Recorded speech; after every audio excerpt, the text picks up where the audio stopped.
Hello tout le monde, j'espère que vous allez bien. Bienvenue sur la chaîne du Club Crypto. Aujourd'hui, on va revenir ensemble sur le mouvement à la baisse assez brutal qu'on a eu hier sur l'ensemble du marché, qui a dû en secouer quelques-unes d'entre vous. Donc on va se pencher là-dessus. Je vais vous expliquer pourquoi on peut avoir des mouvements qui sont aussi brutaux alors que tout va bien, que depuis des jours, on monte en termes de prix. On a beaucoup de verre un peu partout. Je vais vous expliquer tout ça. Vous allez voir que c'est pour des raisons bien précises. Donc on va se faire un point de où est-ce qu'on en est maintenant aussi, de ce à quoi on peut s'attendre. Et je vais vous donner des conseils justement pour pouvoir gérer efficacement sur le plan technique comme sur le plan émotionnel ce genre de crash et éviter de faire un petit peu n'importe quoi et de trop avoir peur.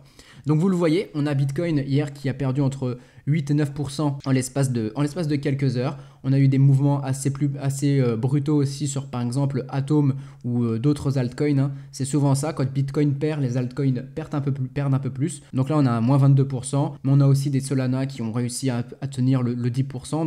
Donc ça reste quoi qu'il arrive quand même assez brutal, et je pense que si vous étiez devant les écrans hier ou devant votre application, vous avez vu que c'était pas mal de rouge. Donc on va un petit peu débriefer tout ça ensemble. Si vous me suivez sur Twitter, vous avez vu qu'hier j'ai posté une photo en montrant des liquidations avec des chiffres ici qui sont des nombres en millions. Hier on a eu en l'espace de quelques heures plus de 525 millions de pertes sur l'ensemble du marché crypto. Qu'est-ce qu'une liquidation exactement? Vous le voyez ici, d'un coup comme ça, de manière inattendue, on a un mouvement qui est très brutal. Pourquoi? Est-ce qu'on a une bad news qui fait que d'un coup tout le monde vend? Non, pas forcément. Ce qui se passe, c'est que quand sur le marché, depuis plusieurs jours ou plusieurs semaines, ça fait que de monter, que de monter. Le sentiment dans la tête des gens, des acheteurs et des vendeurs, il change. Les acheteurs sont beaucoup plus euphoriques. C'est pour ça que quand vous voyez du vert partout, ça vous plaît bien, vous avez envie d'acheter un petit peu. Vous vous dites c'est super, je suis en train de faire des profits. Ce qui se passe, c'est que les gens commencent à acheter avec du levier au bout d'un moment. Le levier, c'est quoi? C'est, imaginons, vous avez 1000 $ de capital, vous vous dites je vais trader en x10, comme ça je vais avoir 10 000 $ de capital, je vais encore plus augmenter mon profit, ça fait que de monter, donc je vais en profiter, ça peut que monter, ça va pas se cracher alors que ça fait que de monter. Je mets du levier à fond et je vais devenir millionnaire comme ça. Le fait est que sur le papier c'est super beau, mais vous avez un risque derrière. Vous ne pouvez pas emprunter de l'argent comme ça à votre exchange sans contrepartie. Donc ce que fait l'exchange, il vous dit ok, moi je veux bien te prêter tant de dollars, imaginons 1000 $, vous voulez trader en x10, je veux bien, mais par contre derrière, moi ce que je vais mettre en place, c'est si tu perds trop, je vais mettre un prix de liquidation. Et à ce prix de liquidation, je vais reprendre la mise que toi tu as mis. Donc les fameux 1000 $. Donc imaginons, vous tradez en x2, vous dites ok, je veux juste trader en x2 de manière assez modérée. Vous empruntez juste 1000 $ à votre exchange et lui va vous dire ok, x2 ça veut dire qu'à x5, si tu perds 50%, si le prix perd 50% de là où tu es rentré, je liquide ta position. Imaginons vous rentrez à 60 000 $ sur le Bitcoin avec un levier x2, votre prix de liquidation va être à 30 000. Et plus vous augmentez en termes de levier, plus le prix de liquidation va se rapprocher. C'est-à-dire que si justement vous êtes ici, que vous rentrez, je ne sais pas, vous êtes rentré sur cette bougie bleue, allez on est rentré ici, en levier. Vous rentrez ici. L'exchange il va vous dire, et vous êtes en x2, il va vous dire ok, ça veut dire qu'en dessous je vais te mettre un prix de liquidation. Ça c'est affiché de façon quand vous tradez en levier sur votre exchange. Si le prix revient ici, vous perdez totalement votre mise de départ, donc les fameux 1000 $.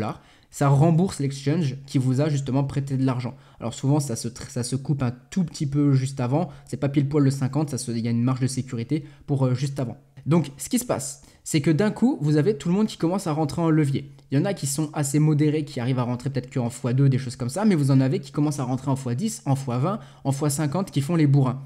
Donc ce qui se passe derrière, ils le font sur des mouvements qui sont assez forts, quand on a déjà beaucoup d'optimisme sur le marché. Donc ça crée beaucoup de prix de liquidation en bas qui s'accumulent, ok, parce qu'on prend, je sais pas, 100 000 traders qui rentrent en levier, bah il y en a un qui a son prix de liquidation ici, l'autre ici, l'autre ici, l'autre ici, l'autre ici, ou même juste sur son mouvement, là, les x20, les x50, etc., ici, ici, ici, ici, ici, et ça crée du pognon.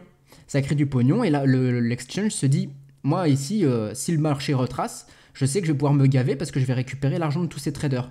Le marché se nourrit des pertes, hein. Le marché se nourrit des pertes, il faut le savoir. Donc du coup, ce qu'on peut avoir, c'est ce type de mouvement où d'un coup, pour punir un petit peu tous ceux qui sont rentrés un peu trop en FOMO et en levier, on met un gros coup comme ça. Et finalement, ce qui se passe, c'est qu'avec ces grandes mèches, vous voyez, et ces choses-là, on va venir chercher des stop-loss. Donc tous ceux qui étaient rentrés ici, qui avaient leur prix de liquidation ici, bah ils se sont fait rect. Bam, bam, bam, ici aussi. Tous ceux qui étaient sous ces structures avec des prix de liquidation, ils se sont fait rect. Ok, donc on a été assez bas et c'est comme ça qu'on explique des mouvements comme ceux-là. On en avait eu un autre aussi en septembre, pardon. Si vous regardez le 7 septembre, c'était où? Tac, tac, tac, tac, tac, c'était ici. Voilà, je m'en rappelle bien. J'étais en voyage et je me rappelle, j'avais ouvert l'application un moment et j'avais vu qu'on avait quelque chose d'assez brutal. Là aussi, c'est parce que depuis le début de la rentrée, depuis plutôt même un peu avant, depuis l'été, on commençait à revoir à nouveau, on avait marqué un bottom et on commençait à repartir sur Bitcoin. Donc là où tout le monde avait eu peur, tout le monde recommençait à devenir optimiste. Là, on rentrait en levier, bam, on punit un petit peu. On remarque un bottom. Tac, tac, tac, ça repart. Au bout d'un moment, un petit bottom, ça repart un petit peu au niveau de l'euphorie. Et boum, on arrive ici. Et là, derrière, on punit. Donc, ce type de mouvement, on l'attend et en même temps, on ne l'attend pas forcément. On voit qu'il y en a de l'euphorie sur le marché. Il y a plein d'indicateurs qui peuvent le montrer. Mais on ne sait pas évidemment si ça va vraiment arriver, si ça va être brutal, si ça va simplement être une bougie comme ça, ou deux comme ça, ou trois comme ça, ou plusieurs comme ça. C'est assez inattendu, c'est pour ça qu'on ne peut pas le dire la veille. Attention, demain on aura un rect. Tout le monde va se faire rect, comme le terme que vous voyez ici. Se faire rect, c'est quand on est sorti du marché de force via les leviers. Ok, donc ça on peut pas le prévoir, on peut à peu près s'y attendre. Donc après on peut juste gérer son risque, ok, en commençant à prendre des profits. Mais si par contre vous êtes là sur une vision long terme, ça ne remet pas en cause un bull run complet. Donc ça c'est juste à savoir. Donc c'est pour ça qu'il ne faut pas flipper. Personnellement, ce que j'ai fait, c'est que je l'ai un petit peu joué opportuniste. J'ai repris une position sur le DOT, aux environs des 46,78. Donc on va voir si ça tient. Si ça tient et que ça remonte, bah, c'est parfait. Si ça retrace encore, je pense que je rechargerai encore un petit peu. C'est pas un conseil en investissement, je vous invite pas à faire pareil, mais c'est juste ma manière de faire. Donc où est-ce qu'on en est actuellement? Bah, là, on va commencer à avoir un petit peu plus de consolidation.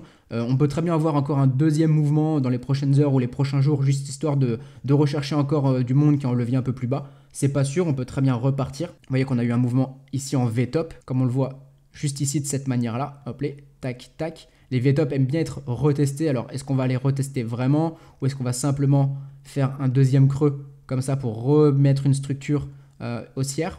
On va le voir. Ou ici, on a aussi un V-top. Donc, est-ce qu'on va aller rechercher ces niveaux de prix? Donc, pour le moment, vous enflammez pas. Ne faites pas de plan sur la comète. Soyez restez tranquille. Ne passez pas tout votre temps derrière les écrans si ça vous fait vite flipper. On verra ça de toute manière dans les prochaines heures et les prochains jours. Maintenant, le conseil que je peux vous donner justement, c'est quoi faire en cas de crash quand ça arrive comme ça, quand on a des gros mouvements. La première chose à faire, je vais vous l'écrire, c'est ne pas regarder son PNL.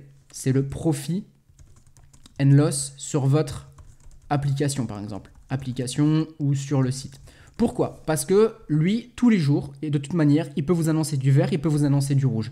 Donc c'est-à-dire que sur des simplement mouvements quotidiens, du bruit quotidien, vous allez peut-être vous dire « Ah oui, mais là en fait ça perd » ou « Le marché il reprend »,« Ah ça y est, on est en bull run »,« Ah ça y est, on est en bear market ». Surtout quand vous débutez un petit peu, que vous avez que quelques semaines, quelques mois, vous pouvez vite flipper à cause de ça.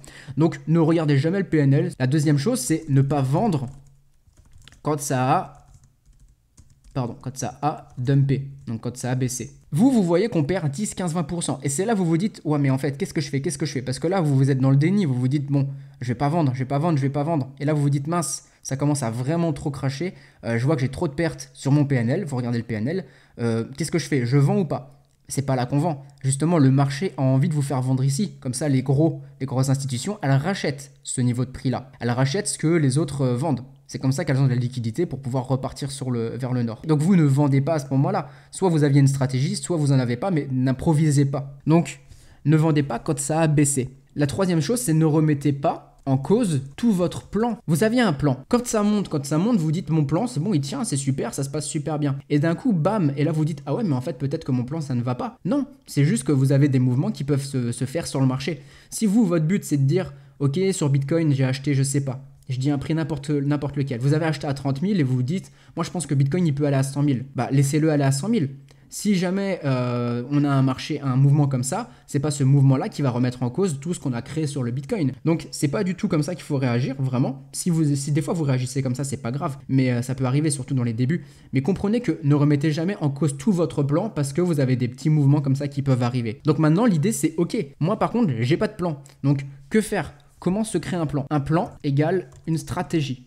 Donc, quand vous démarrez dans les cryptos, vous devez avoir une stratégie. Soit les courts termes, soit les longs termes, ça c'est vous qui voyez. Mais vous devez avoir une stratégie. Vous pouvez même la mettre sur papier si vous voulez. Vous la notez quelque part, mais vous devez avoir une stratégie. Dans la prochaine vidéo qui sortira normalement ce week-end, on verra ensemble comment créer une stratégie. Je vous montrerai comment faire quand on débute et comment moi je ferais actuellement si je rentrais à l'heure actuelle dans le marché crypto. Donc je vous invite à vous abonner, la vidéo sortira ce week-end, ça sera samedi ou dimanche. Vous en serez notifié grâce au fait de vous être abonné. En plus ça récompense le travail qui est fourni, donc c'est parfait, c'est toujours sympa, ça fait vraiment très plaisir. N'hésitez pas justement aussi à rejoindre le Discord qui est gratuit si vous voulez pouvoir échanger avec d'autres personnes qui sont dans la crypto. Il y a toujours quelqu'un pour vous répondre. Je suis présent aussi dessus tous les jours, donc c'est parfait. Si vous voulez vous former à l'analyse technique pour avoir plus de compétences, justement pour appréhender quelques mouvements ou gérer votre risque, pouvoir prendre des profits, dans la description, je vous mets le lien de ma formation d'analyse technique que vous pourrez aller voir, qui dure plus de 3 heures. Vous avez tout en vidéo, j'explique tout de A à Z, comment pouvoir trader comme un pro, avoir une stratégie, comprendre tous les indicateurs et comment justement faire des gains et limiter ses pertes. Donc je vous laisse là. Si vous avez des questions, posez-les en commentaire, j'y répondrai avec plaisir. Très bonne journée tout le monde, ciao.